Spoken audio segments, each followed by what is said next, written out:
How do you feel? Well, I feel great. Thanks for having me, and appreciate the invitation. Yeah. Chance to talk about Ocean Springs and what's good about it. Excellent. And what I can consider to be a jewel. Yeah. Well, we're going to get to that here in just a moment. Everybody, welcome back to another episode of the Shop Chivalry podcast. My guest today, the great Chic Cody. How are you? I'm fine. Good. So, Chic, you're running for mayor, correct? Mayor, yes, sir. Okay. Well, why? Well, I love Ocean Springs, and I feel like that Ocean Springs needs a leader with experience, one that loves the city. I've been involved in politics since the 60s and 70s more especially, being on the planning commission and then moving up to alderman in 79 and 80. I really believe that Ocean Springs has a lot to offer. And sometimes in that offering, we get a challenge or two. We don't want to upset the balance that we have already. Ocean Springs is unique. Our downtown shops, Government Street, Washington Avenue, with the entertainment centers that we have.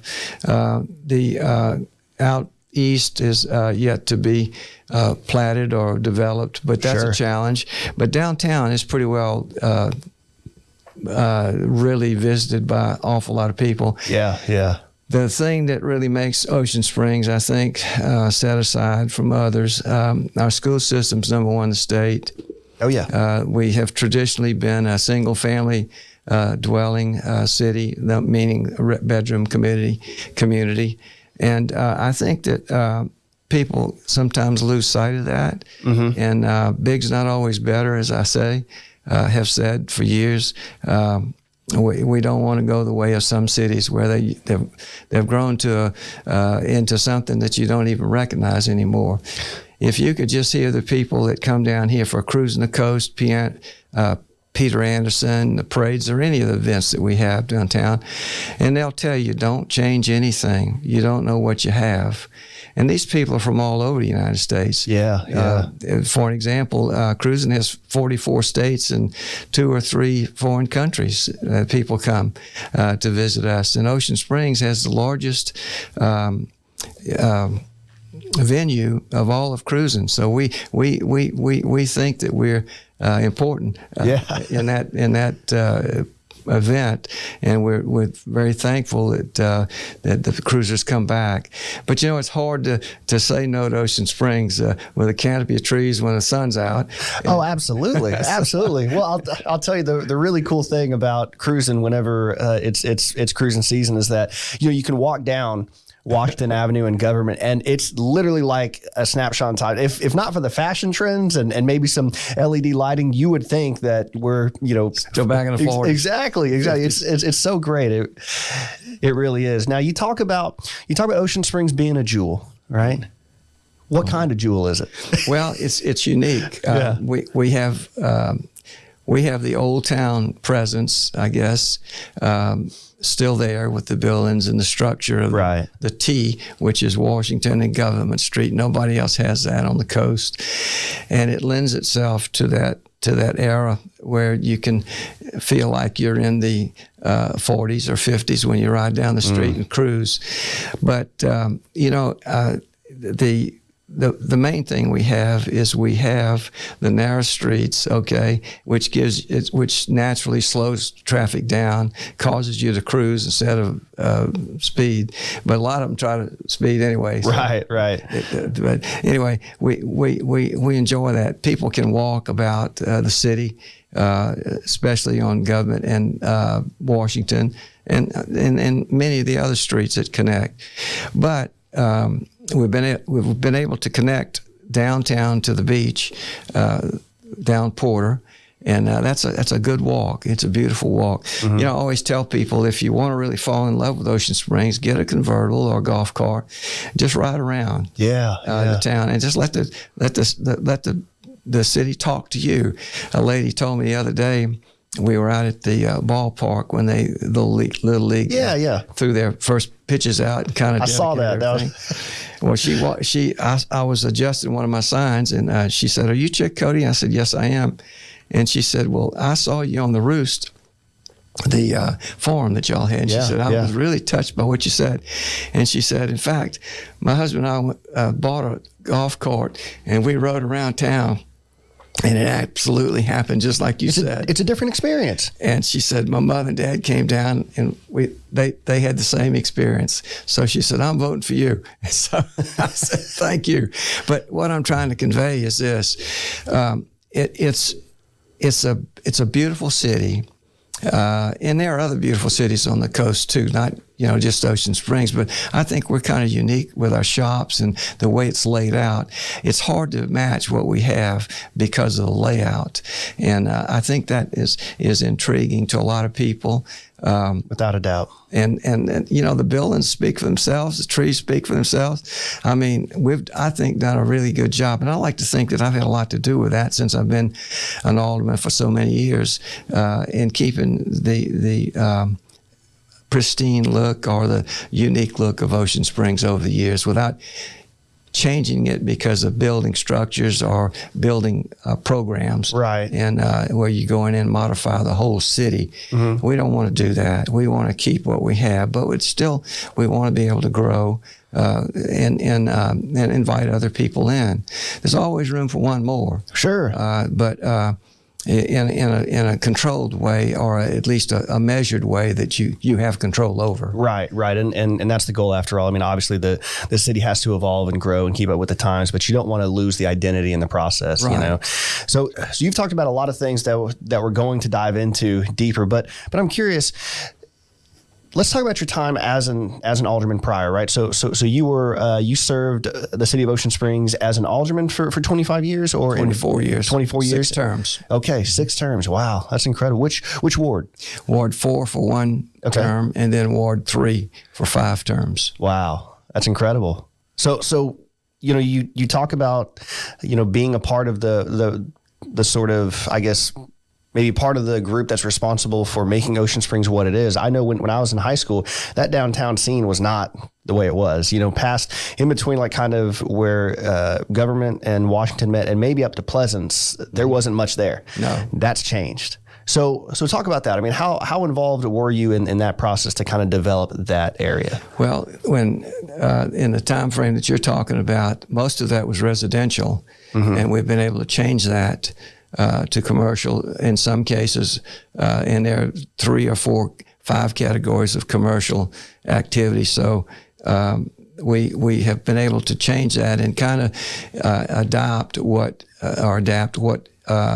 the business is in that area without impacting the residential areas too much. Mm-hmm. Now, they have been impacted by some of the bars with the loud music late at night, and that's been a problem for a while. Mm-hmm. But I think we've got that pretty well under control now.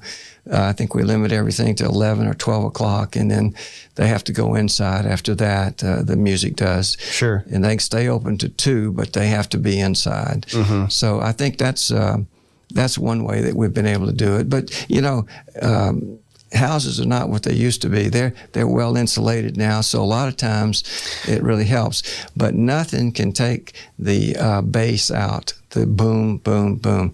That goes through concrete walls. Yeah, apparently. So that's if you take the bass off, you probably wouldn't even hear it. Yeah, interesting. But the bass is what makes the rhythm. You have to. Yeah. Oh, for sure, for sure. So, but it's just a compromise, and really it's a communication deal. You have to be able to communicate what you're going to do to the residents and make sure that they are pleased with it or satisfied with it to a point that they can continue to live their lives normally.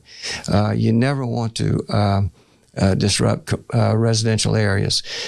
Residential R1, R2, R3 is the highest use of property. That's the most restricted, mm-hmm. and that you need to keep that in mind. Yeah. When you're developing anything downtown, because it does bleed over. So where have you as an alderman been limited, like by previous mayoral administrations, and what can you do as a mayor to improve kind of the way that maybe you go around developing places like downtown Ocean Springs? Well, I think what has to happen is the mayor has to be a person that can communicate very well with the board. You have to have that line of communication that says, okay, look, this is the board. It's not the mayor and it's not the board of aldermen separated. We're together. And you have to provide that leadership where you can convey your thoughts and ideas to them. On any given project that comes in. If it's good for Ocean Springs, then obviously it will sell itself. But there are some that are controversial that you really have to work through. It doesn't mean that it has to turn into a nightmare. You know, you should be able to communicate what it is that you want to do. And once you've kind of gotten the theme of what you want to do for the 4-year period, then you can go from there. I think the first thing that I'd like to do as mayor when elected, I'd like to sit down with the board and say, okay, listen, we have 4 years. Let's pick the 4 areas or 5 areas that we want to address and prioritize those and go after those. Okay, let's make sure we keep our word. If we're going to do this, that, or the other, let's make sure we do that. And you can do that united, but when you get fragmented, when a board gets fragmented, there's very little done. Oh, of course, yeah, and that makes total sense. I mean, you know, when you promise every project in Ocean Springs, it's this idea that because you focus on everything, you actually focus on nothing.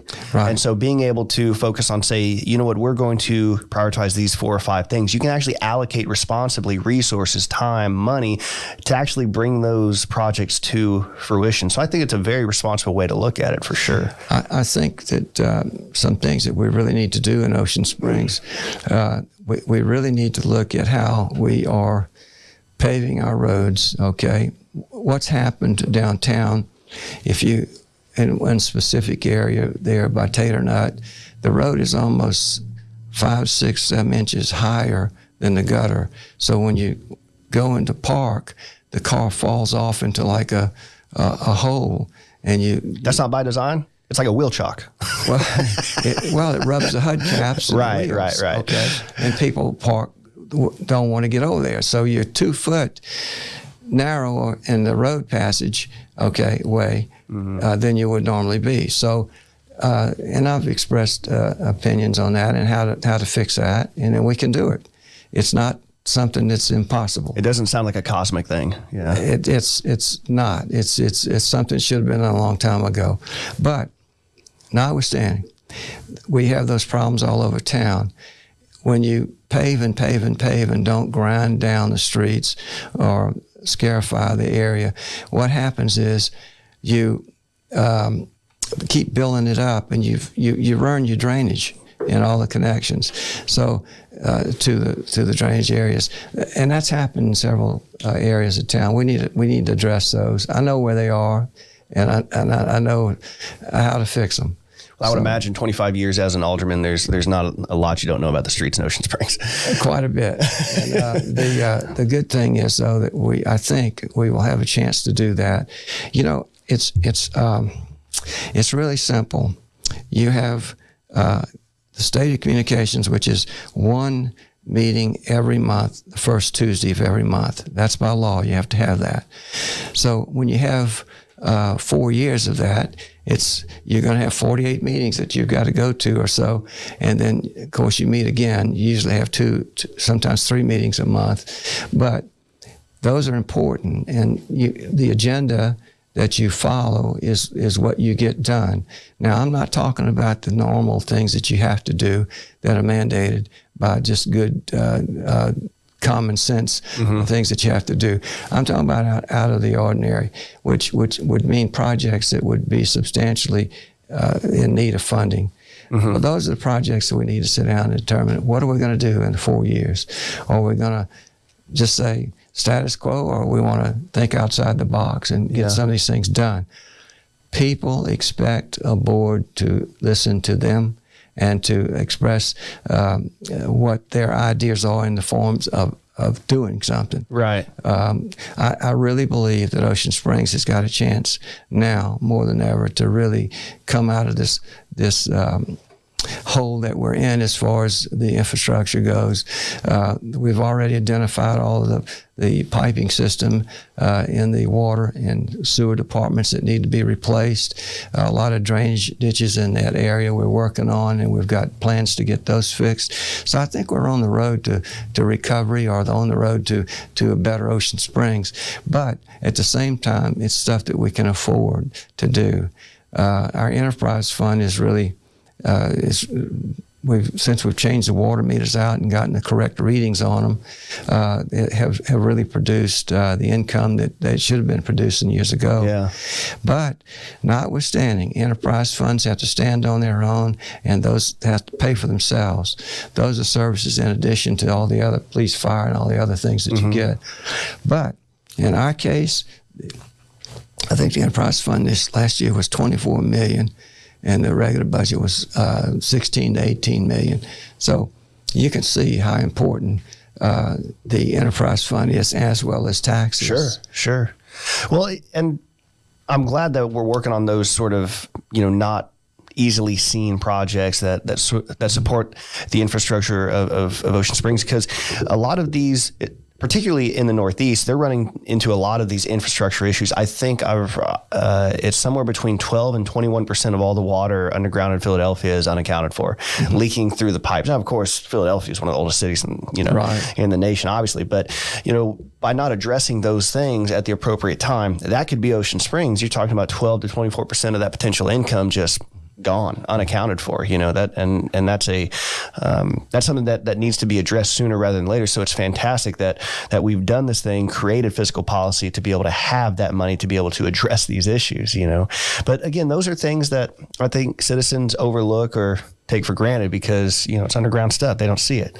Yeah, they see trees, they see, all the good things, all the streets. And you mentioned downtown, and if we can stick downtown for just a moment. Right. What ideas do you have about improving the drivability of downtown Ocean Springs? Well, it's true that Ocean Springs has a parking problem, and that's a good problem to have because that means that people are wanting to come down and spend money in our stores. But the challenge is, how do we fix it? Well, there are a number of ways. If you are ever in Gulfport on Highway I guess that's 49 going up, and I think that's 25th Avenue. They have angled the parking substantially, and you're able to get a car in a designated area without sticking out in the street so far. Well, when you parallel park, if you have a truck that parks and then you have a smaller car, well, when that truck leaves, it's an odd position, so you might not be able to get two cars in there, but you're taking up 2 or 3 areas that you because of the fact that it's not marked off for the car to pull in. Well, that you can fix that. You can either take the parking off of one side and angle park on the other side all the way down, and that's easy to do. You can actually come from both ways and park. So those are things that we will talk about if I'm elected. I have a plan already in place that I can show them what can be done. But in no way or no wise do we want to do something that's going to disrupt our downtown. The businesses will all have a chance to input and to see what we're going to do before we'd ever do anything like that, because I know how controversial things can be, especially downtown. So what you do is you have several plans, and then you let them vote on the one that they would like to use. But you might have to go through a trial and error period there and see which one works best. But there is a solution. And then, of course, the parking garage is one that's been talked about, and as far as I know, it's still on the table to do. So that will take a lot of the cars off the street. In other words, they'll be able to park in that area and then walk down to, or use a golf cart to run around town. That's one thing that we've really been blessed with is the golf carts. They make it possible for a lot of people that cannot walk to drive up to a store and go in and enjoy the option of shopping in the store, right, and then get back in a cart and go either home or to their vehicle. So we've done that, and that came about over the years that we worked Cruising the Coast and Peter Anderson. We used the golf carts to get around, because when you have those festivals laid out, now I used to walk the whole thing before we had the carts, but you get older, you can't move as fast. But I sometimes think if I'd have still been walking, I'd be in a lot better shape than I am now, and I'm in pretty good shape. But notwithstanding, if you have an idea such as the golf carts, and then you expand on that, you make it possible for people to really enjoy the benefits of coming downtown, okay, and realizing, well, look, I can go this store and I can go that store without having to walk those great distances, but I can walk when I get in the store, and then I do a lot more shopping, and at the same time enjoy the ride, cool off, right? Especially in summertime. Oh yeah, we have a lot of fun with those golf carts. I think that people it's really caught on. I think we had 400 to 700, something like that. We've got a tremendous number of them, and we have a little tag that you have to stick on it. We buy that every year, and so that keeps it. Make sure that the insurance is paid on it, and that it's safe to drive and everything, lights and everything, horn, turn signals, seat belts. You have to seat belts. You have to have all those things, and that's for their safety. We haven't had very many accidents. We haven't had any major accidents with them. We've had a few, but not anything that you would normally have. Bicycles have probably more problems sometimes than you'd like to have. But with narrow streets, and you have to respect that, okay, that means you have to be more aware of everybody around you. You have to look out for the other fellow if he's not looking out for himself. Look, I'm glad you brought that up, because I think part of the traffic problem in downtown Ocean Springs could be solved by a little bit of personal responsibility. And by that, I mean, like, if you're driving a dually, a long wheelbase dually in downtown Ocean Springs, like you're creating part of a problem. And obviously that's your right. I'm not saying that, but unfortunately I see that, and I think, like, maybe there's an argument for regulating parking on government to where you can't have a long wheelbase truck or you can't have a dually parking. Well, those are some of the things I was talking about in the decision making process that we'll have to go through for people that want to shop downtown. You can have a designated area such that the trucks are welcome in this area because of the fact that they have a longer area to park in, longer width, or these wide tires that like, of course. And but those are things you have to be aware of, because you really can't limit those vehicles and say, well, we don't want you downtown, or we don't want you downtown, but you can provide for them. That's the thing, provide for them. And then if you can say, reserved for large truck or whatever. But those are the challenges that we have. And I think that we can meet them. Reasonable people can think together and reason together. So we'll do that. But I think another thing, too, that causes some major problems with downtown, we have a lot of tractor-trailer trucks, semis that come downtown to unload. And there's no place for them to park except in the middle. And it really creates a problem for a short time. Thank God for a short time. Right. But maybe we need to work with them and get them to come in times when it's not as crowded. A lot of kind of like what New Orleans does, basically. Yeah, you have to do it at night, and and there are a lot of things that I'd like to do, I'd like to see done, and I'll propose them to the board to think about.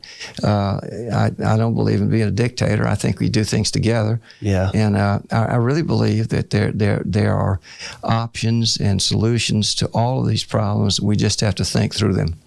For sure. Let me ask you, have you talked to any businesses about, having their distributors show up like in the early morning hours or at night or outside of their normal hours that they come in? Have they expressed any concern to that? Because I would wonder if that would be an additional cost on the business. Well, that is something that is definitely got to be done. I did talk to them when I was an alderman the last time, because a lot of that was I represented a lot of that area down here at one time. But the problem is, and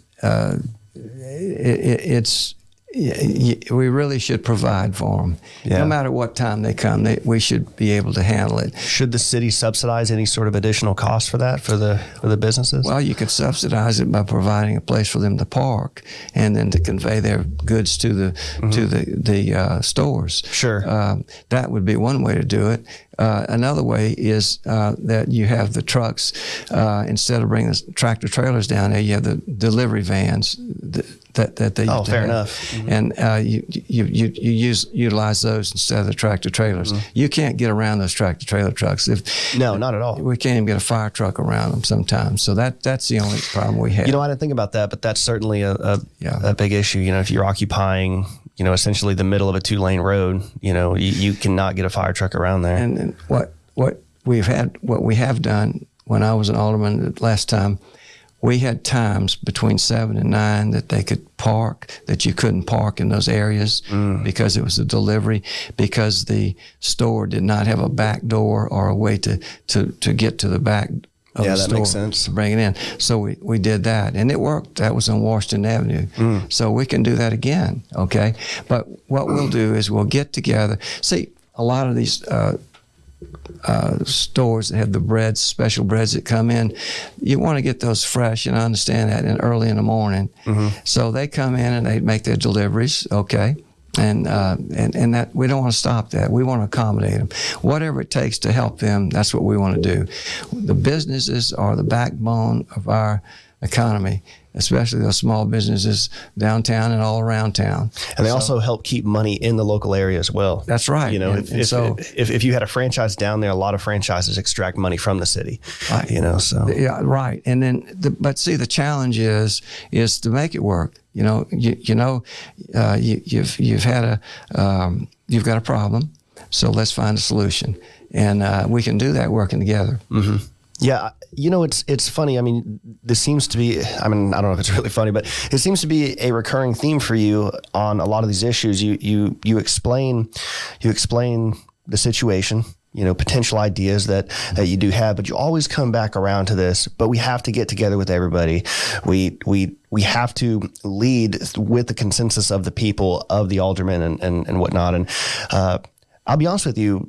I've talked to a lot of the other mayors, and that's not like a regurgitated sentiment that seems to be pretty self-evidently obvious, but it seems to be a principle for you. Why is that? I have been associated with downtown and all around town, the businesses, because of the events coordinator position that I held for many years as an alderman. And so I was able to work with those businesses on a one-to-one, eyeball-to-eyeball situation. And when they would express to me, Chic, I've got a problem here. Well, it was my job to figure out how to help that person, not to say, no, you can't do it. No, we can't do this. No. If you need a delivery downtown because you've got some people that are coming to shop your store doing an event, my job is to figure out how to get those people there, how to get them back to their cars, and how to get the delivery to the store. So that's what we did. And by listening to them, you're able to understand their predicament, okay? Whenever you close the streets, you're in essence, you're inviting people to walk, okay? Not ride, not drive. Right. So you've got to provide for their deliveries, their pickups, and in cases of several stores downtown, people that shop and then they're elderly, they will call me and say, Chic, we've got some people here that need to go back to their cars. They're parked a good ways away. That's easy. I've got a whole list of volunteers that work with us that are just as dedicated as you can be to doing the same thing, or they wouldn't be there. And we go down and get them and take them to the car and make sure they get there, take their packages, whatever they need. That's the kind of service we've provided for a long time. So you mentioned essentially leveraging volunteers that have a passion or a vigor for some sort of interest in this case, helping people get to their cars. You know, I feel like as I move back down to this area, one of the controversies that I kind of saw was with the Mary C. And it seemed like we had a passionate group of people who were trying to do their best with the Mary C. And for whatever the reason that may be, that relationship seems to have been dissolved. You know, what can you do as mayor to help improve relationships with people that, quite frankly, are low cost if they're volunteer, to help manage a facility or grow a facility that's so important to Ocean Springs like the Mary C? Well, the Mary C. In fact, I was talking to someone last night about the Mary C. We were at the Mary C. And I said, you know, when they wanted to tear the Mary C. down, and a few people, Danny Jelanovich, myself, Matt McDonald, John Gill, that were from here, and a lot of the other ones, we said, no, we're not going to tear it down. We're going to utilize it. The city always owned the Mary C. building. The school board was allowed to use it because back then that's the way it was. And then, of course, they separated them. Now the school owns their property, but the city still owns everything. That's the state actually owns everything. But anyway, the Mary C. was saved and salvaged, okay, and we brought it back up.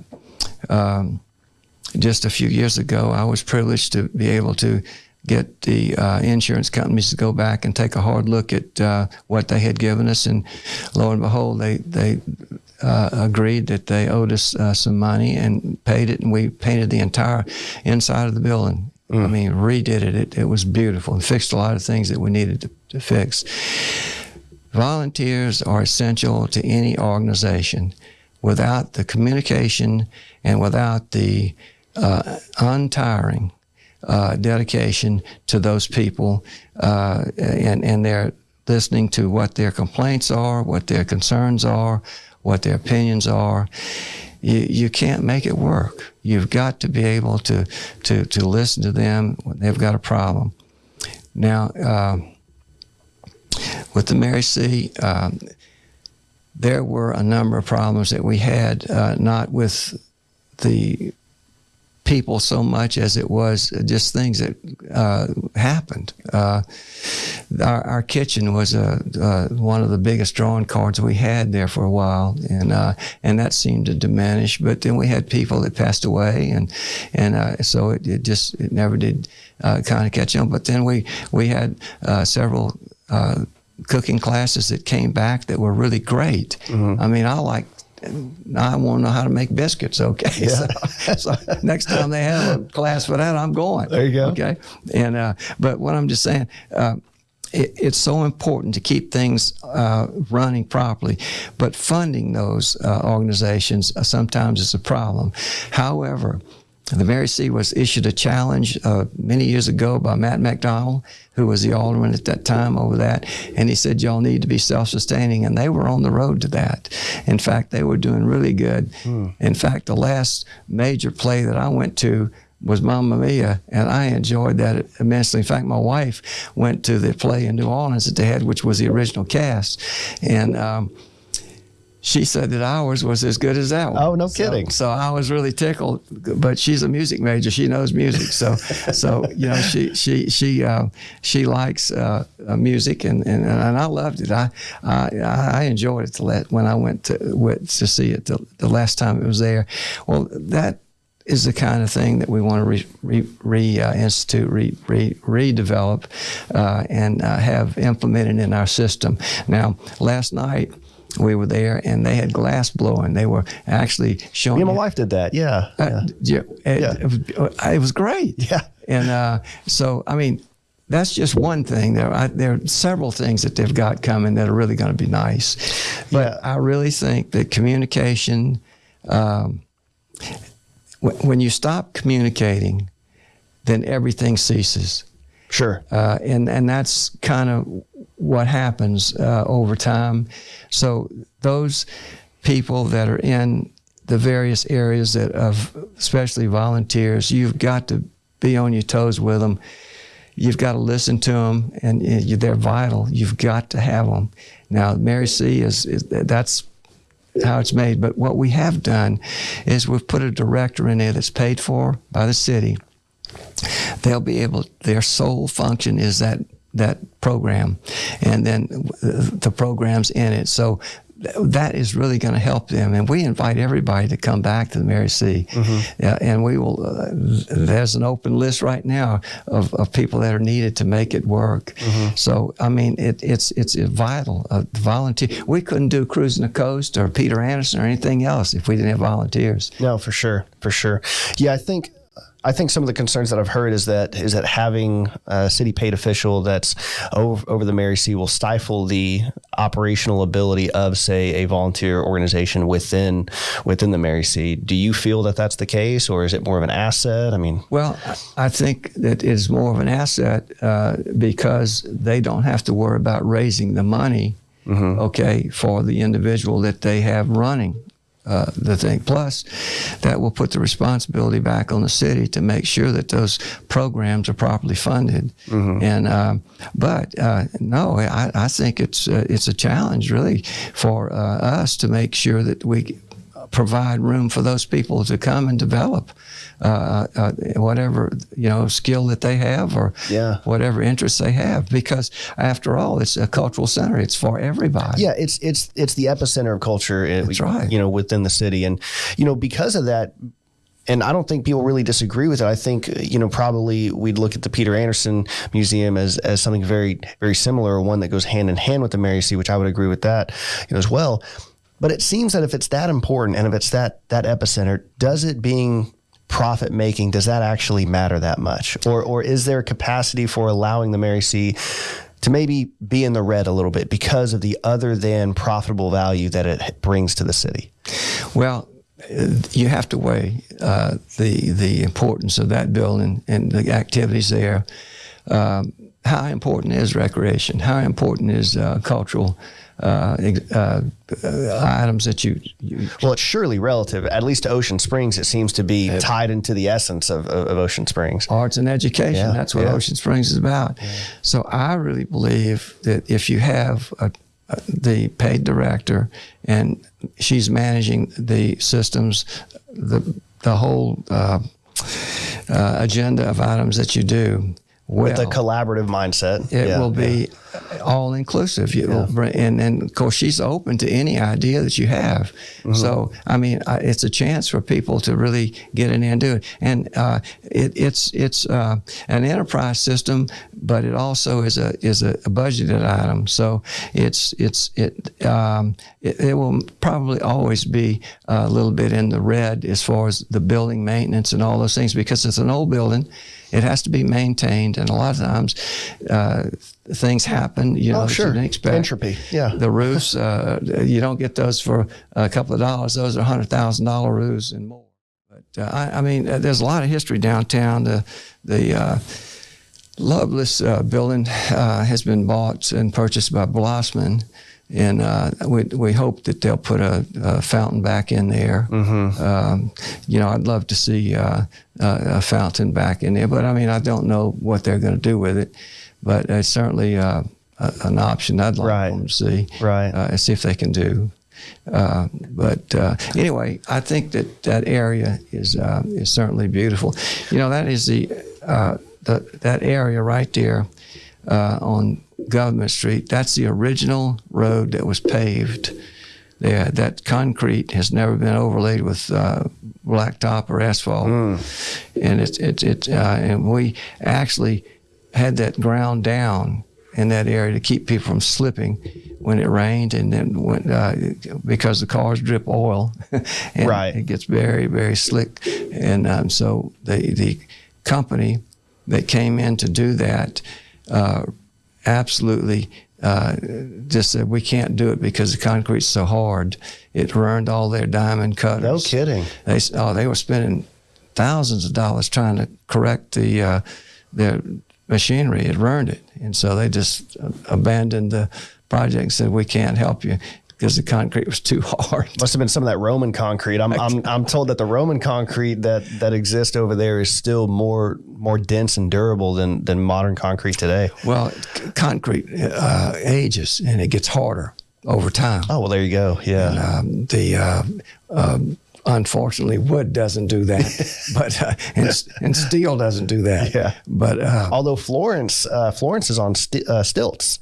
Florence, Italy, it's on underwater stilts. Have been for thousands of years. I guess it's the air that does wood bad, but if it's submerged in water and other woods that are conducive to wet environments, they'll last forever. Sure.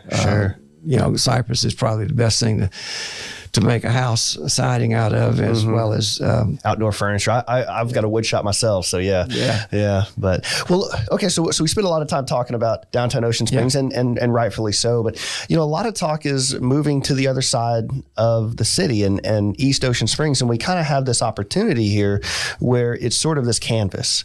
And I've heard opinions about East Ocean Springs ranging from we don't want to develop it because it's wetlands and we need to preserve it, all the way to we need to drop Sangani Boulevard down in East Ocean Springs.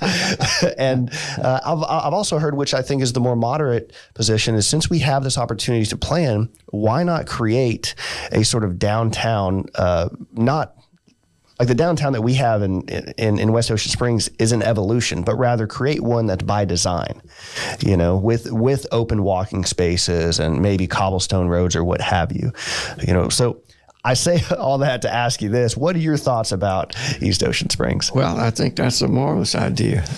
We need to do that. It is true that there are a lot of wetlands out there in the east, but we have water and sewer run out there already. So that was a major expense. We did that. I think that some of the land out there could be certainly mitigated without too much of an expense. But anytime you get into that, you get into a lot of unknowns. And I think that's what has been the holdup out there. There's certainly traffic out there. People certainly come going to and from Ingalls and everything to the east. So it's just a challenge, I think, of getting the right people in the right time. I think the little shop that was built over there, Tractor Sales. Tractor Supply, yeah. It makes a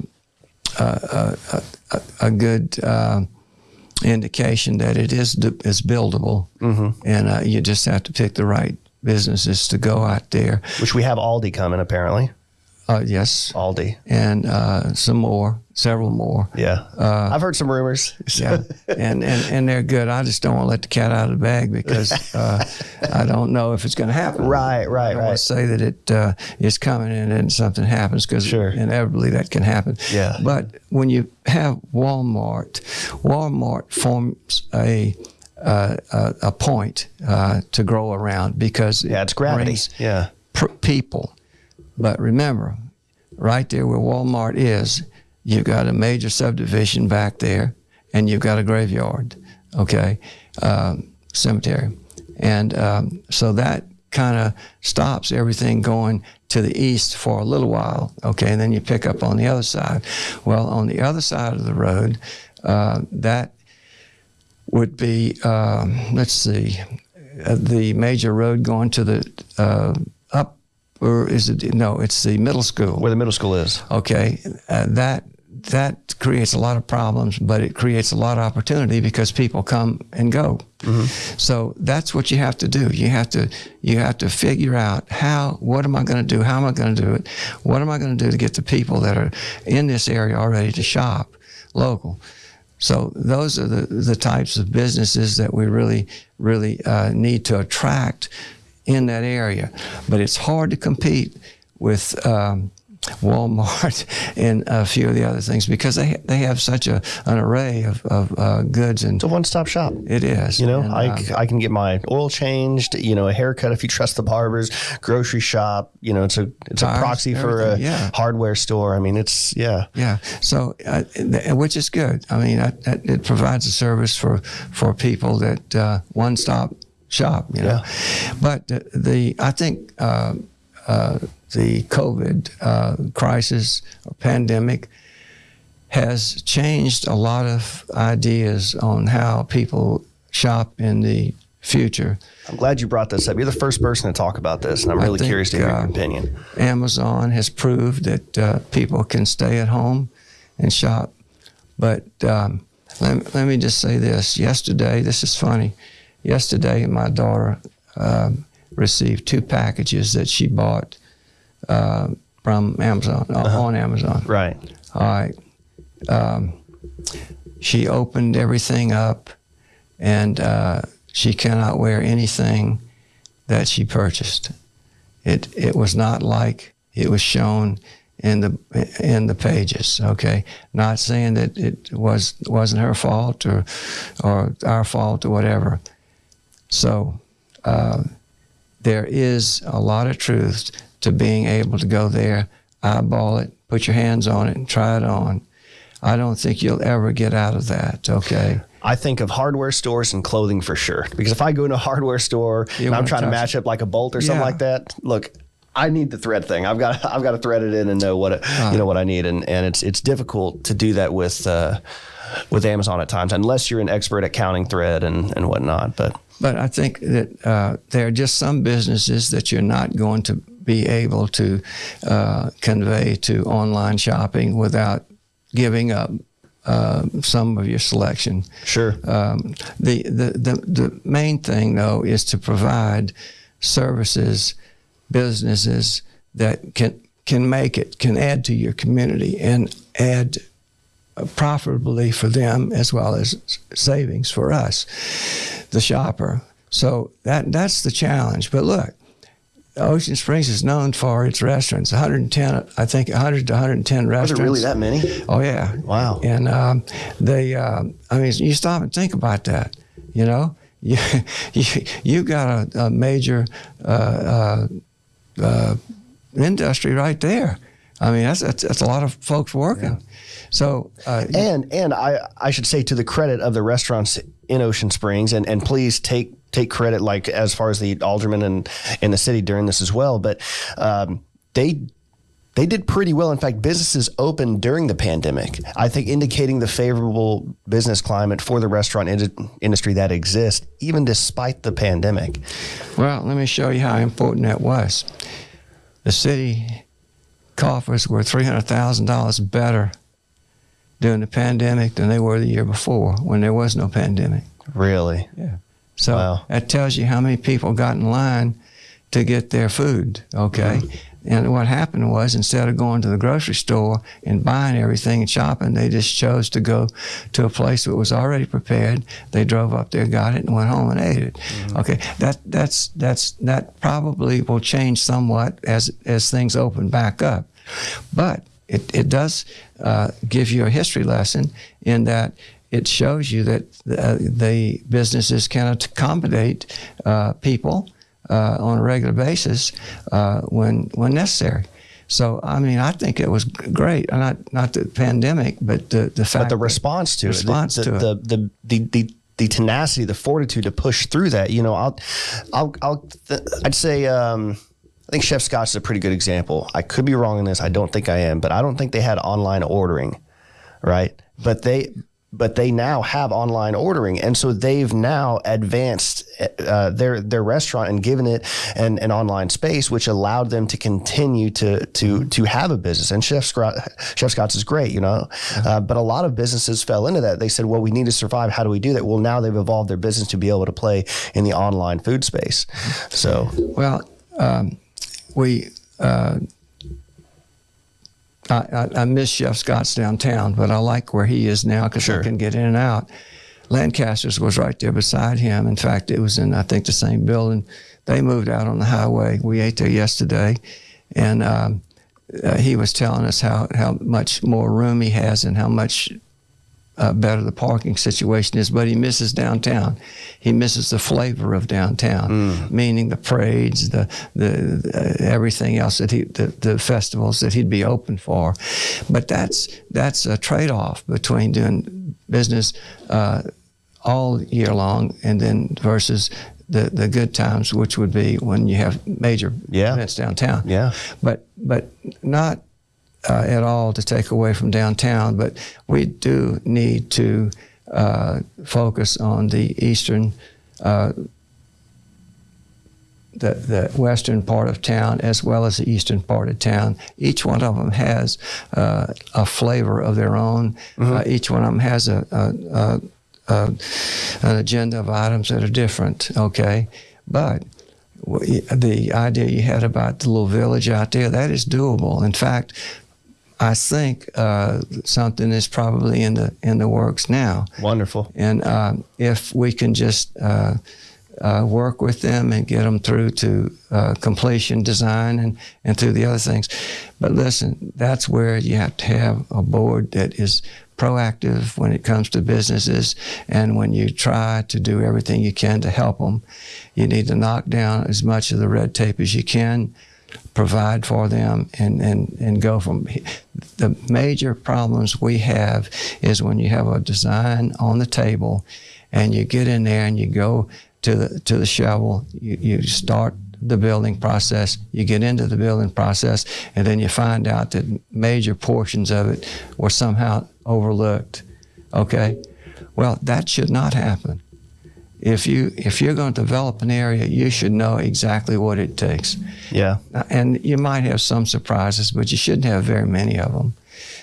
Because if you know what the topo is, you know what the surrounding area is, you know what your water, your sewer, your drainage, all that is, that should be you should know that. That should be in concrete. Right. And those are the things that I'm talking about. Yeah. One business told me yesterday that they got into it, and then they decided that they had to take several trees down because they were impacting the area. The roots would be up under the building, and it would be just a matter of time before they had problems with it. I said, well, those are the things you should have thought about when you picked that piece of property. You know, maybe you could have moved down a few hundred feet, if possible, and you wouldn't have had those problems.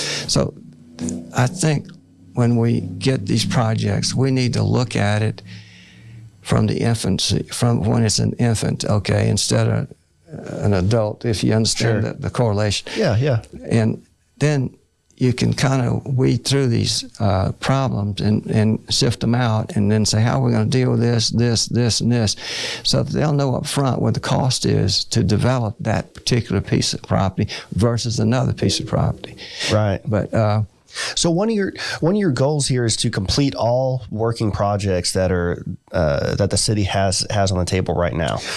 Yes. Okay. So can you talk a little bit about that? Because it does seem that are there projects that exist where you're worried that maybe they didn't? The one that we've had the major problems with was the sidewalk completion out to the school, out to the middle school on Old 90, or what we call Government Street, Spanish Trail.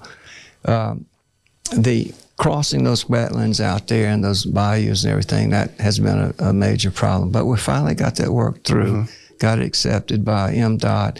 And see, that's another thing. A lot of these projects hinge on getting approval from the regulatory bodies.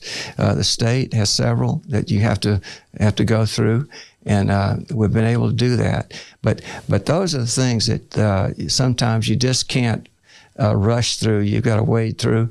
And if I can add context to that, it's my understanding that you can't even cut the grass without permission, like in the medians from MDOT.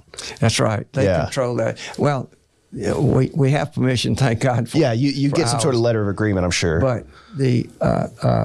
then when you do that, then you assume the responsibility. Sure. To give you an example, when the guy cuts the grass out there on Highway 9, if he throws a rock or something, it breaks a windshield, he's responsible for that. He has to pay for that. And we've had several over the years that have had to be paid for, but they're good about it. Yeah. And but you can't create a hazard that's already a hazard. In other words, it's a hazard driving down Highway 90, okay, with the traffic as it is now, especially now with the bridge out. So you can't do anything that's going to create an additional problem, okay? Except close Fort Bayou Bridge. Well, I'm just listen, they wanted to close Fort Lauderdale Bridge during the Christmas season. Oh, we goodness. said no. Okay. Yeah. No, they wouldn't. So they put it off as long as they could. They've really been good to work with. Look, I'm I'm just kidding around. I know it has to be done, but you know, the major problem is the parts and parcels of the bridge that were made out of steel have rusted. And too bad it couldn't have been made out of stainless steel. But right. we wouldn't have been able to afford it. So they have to have maintenance over time. But, you know, the bridge flooded several times. We've had hurricanes that pushed that salt water in there, probably in areas that shouldn't have been. Yeah. And but we're on the coast. Yeah. I mean, that happens. Yeah. So, but they'll hopefully get it done in 45 days, and we'll be another 50 years probably down the road before we have to look at it again. Hopefully. I'll be gone, but I'll be there. Anyway. But really and truly, the little bridge has really proven to be a godsend, yeah. Because it's definitely an asset to the area. That's the link between all of Guff Hills and St. Martin through Ocean Springs. There was talk at one time about putting a link there on Old Hospital Road to the 609. Yeah. But the expense of doing that, going across that... it's a wide area. You'd have to have a bridge that would open, or at least one that would be awful high to get all the traffic under it. So it just wasn't practical. Yeah. It may be in the future, you know, something may happen. But until then, we'll have to utilize what we have. Sure. But I tell you what, I bet you Biloxi's enjoying all the additional traffic because I know we're dealing with it. Right. Somebody told me yesterday, they said, why isn't the MDOT out there, the Highway Patrol, directing traffic? I said, well, if you follow the signage, you can pretty well navigate all that. You know? But I mean, there are several ways that you can go without really spending a lot of time backed up. It's just a little bit further that you've got to go around. Yeah, I've talked to a couple of people who have found that it's actually, they lived in East Ocean Springs, they would go west on 90, and they found that actually going up 57 has saved them, you know, a few minutes. So I don't know how difficult that is to, you know, discover on your own, but it took the closing of this bridge to figure this out. Yeah, we live kind of in the middle, so that either way we go, it's about the same. If you go 57 or if you go through Biloxi, but I like going down through Biloxi because I get to see the beach and enjoy the drive. But you know, 57 would be a better drive if we had more businesses out there. You know, sure. So I know that going up 57 has been a talk of annexation. Do you have an opinion on it, or? Well, I think obviously, you expand the city limits. It's logical. Only a logical way to do that is by annexation. As far as I know, there are no plans to annex anything other than maybe some of the areas that are vitally important to Ocean Springs. But there's nothing that I know of that's on the table. On the table right now. Right. Yeah, I've heard people express interest in going up 57 and then having interstate access. There's obviously an economic impact there for that. There would only be one corner that you could have of the I-10. Actually, two corners, one on the north and one on the south. Of I-10, because Goche has the other corners already got the locked other side. in. And of course, we lost one of our major doctors' centers to Goche. Just went right across the road there. They wanted to be in Ocean Springs, but it just the land couldn't be developed on the other side or purchased, so they moved over to the Goche. But which is fine because they're still the best doctors on the coast, I think, and. At least the service is not gone, you know, it's still there. So, I mean, those are the things that you do. But I think Goche and Ocean Springs have a kind of a special relationship. We understand each other and what our goals are, and I think we've been able to really work through those over the years, which is good. Well, that's interesting that you bring that up. Is the secret to developing Ocean Springs in some sort of partnership or cohort with Goche? I mean, well, you have to have the surrounding areas on board if you're going to do, because you don't want to compete the same business or the same type of business. I mean, you'd hope to be a little diversified. Yeah, it's like having two Starbucks across from each other. Unfortunately, that works. I've seen that. Excuse me. But I think working with because Goche has the same problem we do. You know, they haven't been able to develop their west end of town. Interesting. Like it's so interesting how similar it is, because they have a sports complex there. Right. There's nothing on either side, and we have the sports complex there, and there's not much there. Yeah, right. I never thought about that. Yeah, it's very interesting. 120 some odd acres out there, and out of that, I think we used about 40 to 60 acres because we had to mitigate the rest of it. But it's still a complex. It's really nice. It's utilized by a lot of people. The good thing about having it out there is there is a possibility of expanding it. Yeah. But you have to mitigate those wetlands.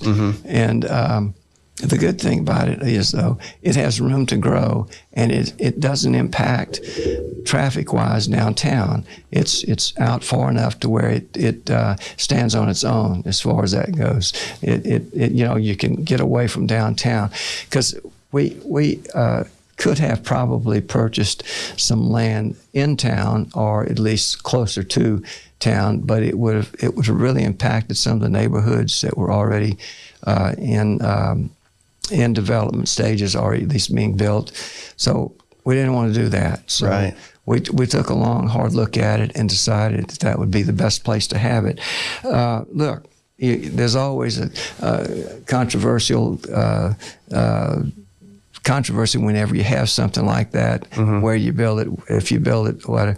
But our athletic programs in our school system and in our recreation department have proven to be some of the best in the States. Yeah. I mean, we've won state championships.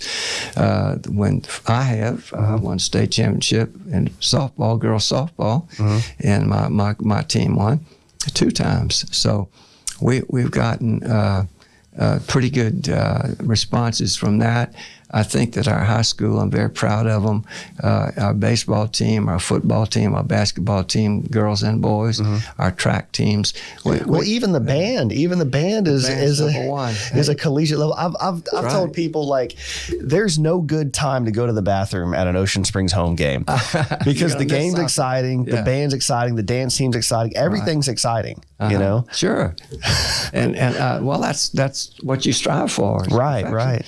But Ocean Springs has always put education first, and it's paid off. It has. That's in a major way. Card.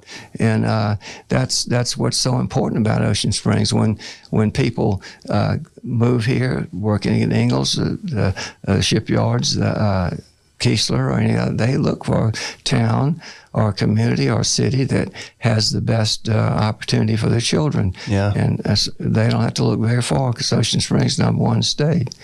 Well, if we can transition back to, say, City Hall here for a moment. Yeah. Okay. One of the subjects that I like to ask all candidates about, because it is something that I think people maybe don't fully understand. And of course, we've had this conversation many times on this show. So I imagine you're going to have a similar opinion, but can you talk a bit about executive session? Executive session is a session that is limited to 2 topics: personnel issues and legal advice. If you're in a lawsuit, you cannot discuss the case in open, because then you're giving your case away, or you're providing additional information to some other person, or who will certainly use those words against you. That's right. And in a lawsuit, you want to protect the city at all costs, and in every case. But a lot of times I don't know if you know this or not, but see, this is the way it works. You make a motion or you move to go in executive session to determine if you're going to stay in executive session. Well, here's what happens. You go in there, and the clerk or the mayor reads the reasoning behind the request for executive session. Okay. All right. That does not mean you're in executive session. Interesting. It means you're going in there to determine if you're going to stay in there, and with the advice of the council, whether or not it's a subject that is under the protection of an executive session, meaning the actions that you're taking there legally can be talked about in executive session. Okay, I'm going to pause you right here real quick. So, because I don't think that we give enough credit to the city attorney, whose job is to make sure that what is going to be talked about, or rather, we don't give enough credit to the city attorney that they're there and their entire job is to protect the city from litigation. That's correct. Yeah, and so, we think that it's an arbitrary thing to go into executive session, but, there is somebody there who's there to fact check and say, actually, no, this is fine, or yes, we definitely should go into executive session. Sorry. So to make that clear. So if you determine that you're going to have to stay in executive session, then you make the motion, the clerk goes out and announces exactly what the reasoning is. Okay, we're going to stay in executive session due to personnel matters or litigation. Okay, well, once that is done, then the attorney will be in there the whole time, and he'll keep you on track. If you get off base, he'll tell you real quick, fellas, this is not matters to be discussed in here, and he'll tell you. I mean, I can't tell you how many times that they've warned us about that. So that's good, okay? But it should never be abused. Listen, the people's business should be, in my opinion, conducted before them, okay? It's not a dictatorship. It's a republic, and you have to do that. Make sure that they are informed. And before it's any of those things, it's also a community, and it's the people's community. Now, with respect to personnel issues, you have to respect a person's position that's working for the city. If a person has a reason to want to talk specifically about a problem, okay, that is serious, okay, then the attorney, along with the board, will determine if that's something that we can stay in executive session over. You can't discuss somebody's health problems or anything salary like that. And things of that nature. No, because that's unfair to them. Sure. It's unfair there right now. You can announce it after you've taken the action. You come out and you announce what you did in there, okay? And that's what you should do. But I think a lot of times people get the idea that they go into executive session to hide from the public what it is that they're wanting to talk about, and that sometimes is conveyed in their actions, all actions, state and other states, and do the same thing, and they get criticized for it. But notwithstanding, the people's business should be conducted in an open area before them. They should have a chance to convey their thoughts and ideas and opinions on any subject. And it doesn't surprise me that that's your opinion, because that seems to be a principle that you continue to revisit, and I think it's fantastic. And I am definitely opposed to going in executive session if it's not needed. Okay. It just, a lot of things can be talked out, and you can always work these things out before it has to go to an executive session. Now, look, there are a lot of things that they discuss in a board meeting that should have been worked out before they got there. You know what I mean? You don't have to hammer everything out there. You need to do your job and do your homework and make sure that everybody's apprised of what it is that you're going to do, how you're going to do it. Then you come to the board for final action. and that way you not only save time, but you spare the details of having to hash and hash and hash.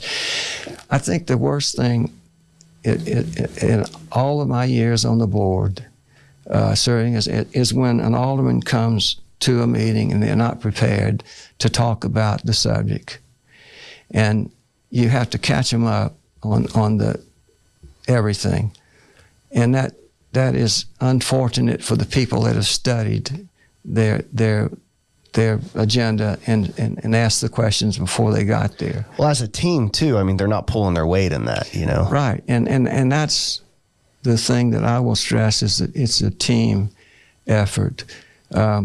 Listen, Cruising the Coast, Peter Anderson, the parades, or any event that we put on doesn't have a single I in it.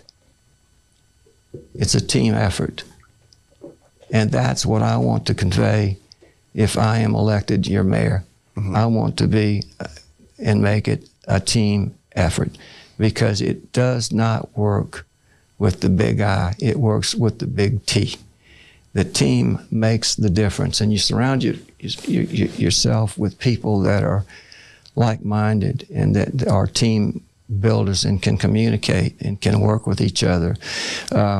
Look, it's not easy to do that a lot of times, but then again, if people will listen to both sides, then maybe they can get a better idea as to what it is they want to do. Yeah.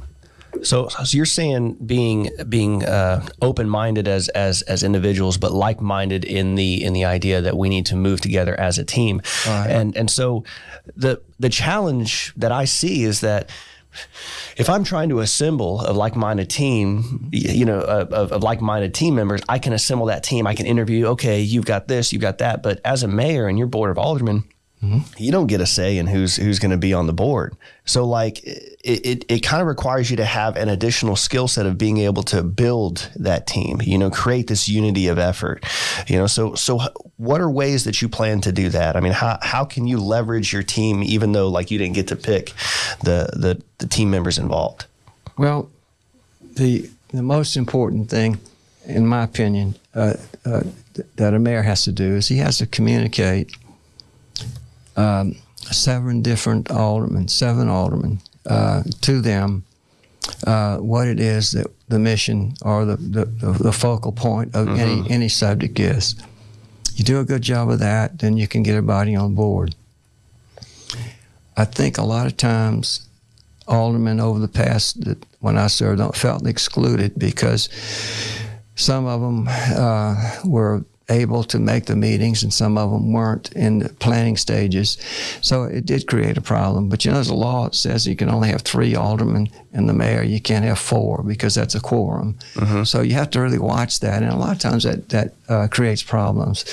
But all you have to do is just hold a planning session where you can have a quorum and it's open to the public, and you can sit there and talk about it. Mm-hmm. That's what I intend to do. We want to have a good general discussion. We'll have that, and we'll have it where the citizens can input. Listen, you cannot run a city effectively if you exclude the citizens. Nothing works properly if it's not put in place properly. You can't build a house on a broken foundation. That's right. You have to have the foundation established, and it has to be solid. And then you go up. So many projects in city, state, county have been really good projects, but the foundation was never laid properly. So you didn't have the people supporting it and behind it and given the input that it should have had initially, so that you could make sure you steer clear of a lot of the problems that are obvious. Sure. And I don't want to ramrod anything down anybody's throat. I want to make sure you're on board with it. Well, I see you talk about this and you talk about how this is such a problem and how you want to avoid it. It's clear that you're passionate about that. Yeah. You know, and I think that's you know, worthy of discussion for sure. But we didn't get to be number 1 in our school system by accident. I take pride in the fact that over the number of years that I was on the board, we appointed good school board members. Mm-hmm. They made the decisions. Well, that's a team, and our job is to support that team. When you put them in place, you support them, and you do whatever you can to help them. That goes with any volunteer organization we have. You don't tear it down, you build it up. If a member needs something, you go shore him up and help them. Right. The worst thing you could do, in my opinion, is to put somebody down that's volunteered their time. You need to go to that person and find out what the problems are. Why are you associated with the group? Why are you discontented? Whatever. Find out the problems and work through them. Look, That takes effort to be so surgical about it, and I think it's great that you're taking that upon yourself. Like, it doesn't matter, I'm still going to do that, you know? Right. Yeah. I don't believe that Ocean Springs would be where it is today if we hadn't had people that really loved Ocean Springs, cared about Ocean Springs, and guided it through some of these really difficult times. We've been through some times. When I was first on the board, we had under 5,000 people in town, I guess, and we didn't have money to do anything with. We had to buy used highway patrol cars, get them in Jackson at the auction, bring them home, put engines in them, transmissions, rear ends, seats, and everything else, and build a car. Wow. And that's what we did. We did it for years. And it worked, because at the end of the 4 years, then the next board was able to go and buy and purchase cars. But I've been through that with Ocean Springs. I know what it is to be there. So compared to what it was then and what it is now is night and day. And it didn't happen by accident. It happened because of progressional stages that we went through to build and make sure that what we were doing was right, at least as near as we could get it right. Yeah. You don't always get everything right. Sure. You sure try. Right. I mean, you're definitely going to have setbacks for sure in any meaningful project. But well, Chic, it's been fantastic talking to you. Well, I've enjoyed it. I really have. I appreciate you asking me. Yeah. And I hope I've answered everything that you've wanted to talk about. Well, and on that same note, I hope you've had the opportunity to say the things that you wanted to say. And, yes. and with that said, is there anything else that, like a final kind of message that you want to deliver? How can people get in touch with you? You know, that sort of thing. You can call me at any time. My phone number is 228-990-5077. Mm-hmm. You can get me on Facebook. You can get me on my email. Mm-hmm. It's Chic, CHICSUE 43 at gmail.com, and be happy to talk to you or come meet with you or explain my positioning on anything. I'll make sure to put that in the in the description of the post as well as on the website. Now, you do have an event Saturday, don't you?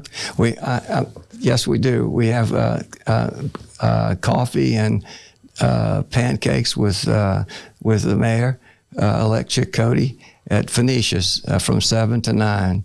So come out and get a cup of coffee and some free pancakes. There you go. And enjoy it. There you go. Be glad to talk to you.